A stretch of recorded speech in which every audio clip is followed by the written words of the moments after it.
आज की मांग 64। हमारे सुख और दुख का अनुभव करने से पहले हम स्वयं ही उन्हें चुनते हैं। बहुत मार्मिक सूत्र है।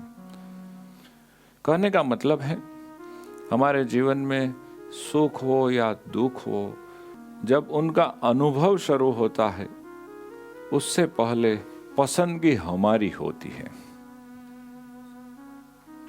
यदि हम वो भोगने नहीं चाहते तो बलात् हम पर हावी नहीं होते। हम ही पहले से ही सुख या तो दुख को चुन लेते हैं। जो चुनते हैं वो ही भोगते हैं। जैसे कि थोड़े दिन पहले ही गुरुजी ने एक कथा सुनाई थी कि गांव नैनपुर वाले देवजी भगत और उनकी धर्मपत्नी दोनों ही स्वामीनारायण भगवान के चुस्त निष्ठावान भक्त थे। उनका पुत्र युवा अवस्था में धाम में चला गया। जब वो महिला स्वामीनारायण भगवान के पास आई, महाराज ने पूछा कि हमारे भक्त को कैसा है। बहुत सुखी थे और अब तो इससे भी ज्यादा हो गए। अब दुनिया की दृष्टि क्या सुख का प्रसंग हो सकता है, लेकिन उन दोनों ने सुख चुन लिया। सुखी थे और अब तो इससे भी ज्यादा, क्योंकि हमारे घर में आपने जिस आत्मा को भेजा था वो आत्मा आपको पा गया। दूसरी बात, युवा हुआ था तो हम लोग चिंता में थे, विवाह करना होगा, पता नहीं वो जो स्त्री आएगी कैसी होगी, भजन में सपोर्ट करेगी या तो डिस्टर्ब।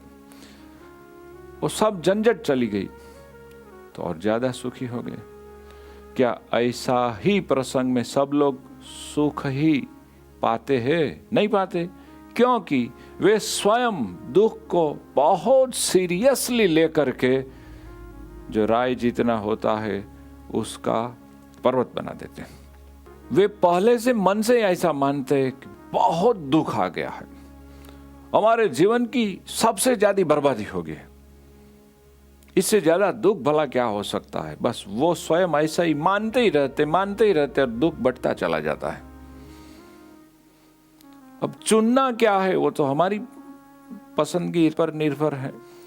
हाँ, कुछ वास्तविकता में भी होता है, लेकिन वास्तविकता से ज्यादा हम क्या मानते हैं वो परम वास्तविकता बन जाती है। देखिए, इस कोरोना काल चल रहा है, बहुत समझदार आदमियों ने ऐसा माना कि यदि कोरोना न होता तो मैं इधर उधर जाता, कितना खर्चा होता और न जाने बाह्य वृत्ति होती। इसकी बजाय भगवान ने घर में बैठा दिया, बहुत भजन करने का, सत्संग करने का, कथा सुनने का सुयोग मिल गया है। आत्मा का उद्धार करने के लिए तो ये सबसे अच्छा काल है। देखो, किसी ने सुख चुना और किसी ने दुख।